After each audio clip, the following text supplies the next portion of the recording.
Oy, oy, oy, nagsuscroll ka na naman. Kung yung oras na ginagamit mo, kakascroll mo dyan, nag-exercise ka, di mas magiging healthy ka pa. Simple lang yan, pahinging 1 minuto. Kasi ang isang problema ay hindi napapag-usapan sa opisina ng mga doktor ang tamang pag-i-ehersisyo.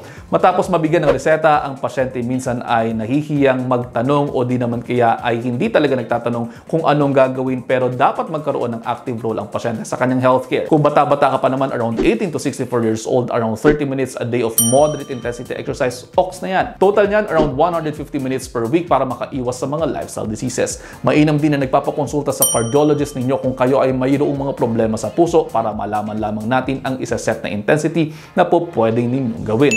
This way, makaka-exercise tayo ng worry-free. Nakatutulong din kasi ang ehersisyo sa pagmamalis ng hypertension, obesity at lipid problems. Bukod pa dyan, link din ng physical activity sa pagpapahaba ng buhay ng tao. Pero baka maputol na itong video ko dahil almost 1 minute na. I just hope you're 1 minute wiser. See you next time. Ingat!